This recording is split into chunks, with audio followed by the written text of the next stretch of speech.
As I was saying, kwa sehemu ya kwanza nimekuambia kwamba Raila is beyond the ballot box. Yani you can never send Raila home with just a vote ama kutompigia kura. Umekuwa ukiona mwaka 2027, mwaka 2022 wakati watu walikuwa wanatarajia kwamba ataenda nyumbani, ataenda kupumzika, lakini bado yupo. So what I want to say is Raila has grown beyond that ballot box. You can never send him home by just not voting for him. Kwa sababu in any case you vote him in, you vote him out, bado atakuwa yupo pale pale, ataingia serikali either from the back door ama mlango yote pale. Huwa mnaamka mnapata kwamba amefanya handshake tu, mnashtukia tu pale. Rigathi Gachagua alijipata aliamka asubuhi akapata handshake inafanywa, imeshafanywa, na alikuwa amesema kwamba ameweka mitego ya kuensure that Raila Amolo Odinga atafanya nini, atafanya hiyo handshake. So Raila Amolo Odinga is beyond the ballot box, in which manner during campaign Raila Odinga does not struggle to win. Hivyo kama mmekuwa mkinotice siasa zake zote kuanzia mwaka 1997 ajai struggle during campaign to win. To be serious, Raila does not struggle to win because he knows. Vile wewe kwa mfano tutasemanga, when you have a problem you call the government. Whenever you have the problem you call the government ikusaidie, lakini it is vice versa during any government, any regime yenye iko imeshaingia ama kutoka mwaka 2027 mpaka kwa sasa. When the government has problems, Raila does not call the government. The government calls Raila Amolo Odinga to solve their government, to solve the problem.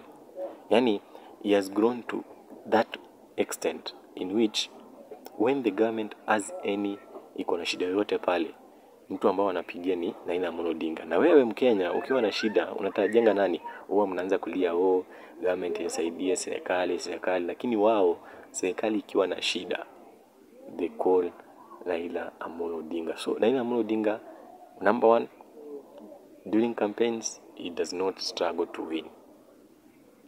That's why wakati alishinda 2022 uliona pale wakina nani wakienda wakisema was just chilling. Alikuwa pale tu amenyamaza tu, amechill, ameongojea, amesema okay, tumeshindwa, tulieni. Alikuwa anaambia kina Babu Owino alikuwa amechemka. Kama uligundua pale Bomas kulikuwa kumechemka. But Raila Amolo Odinga, he was just chilling. Alisema kwamba okay, umenishinda ni sawa, but I know mtanitafuta to help you run the government. And that's what is happening. Kwa sababu miaka mbili zimepita and then walimtafuta because it was not getting easy.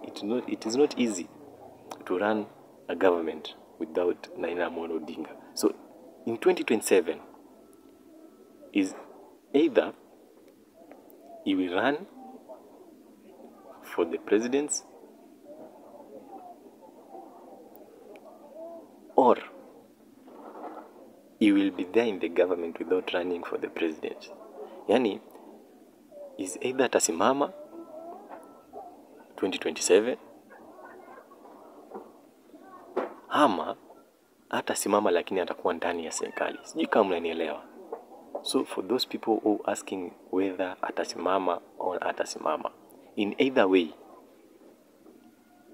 asimame asisimame, in either way atakuwa ndani ya serikali ya 2027, either by handshake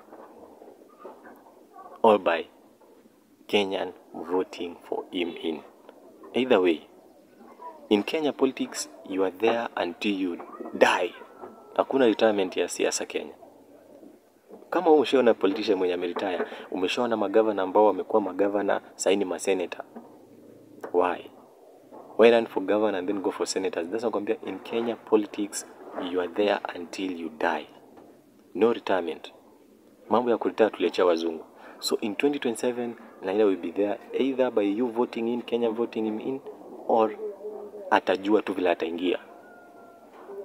So 2027 don't say that Raila Amolo Odinga will not be in the government. He will be there.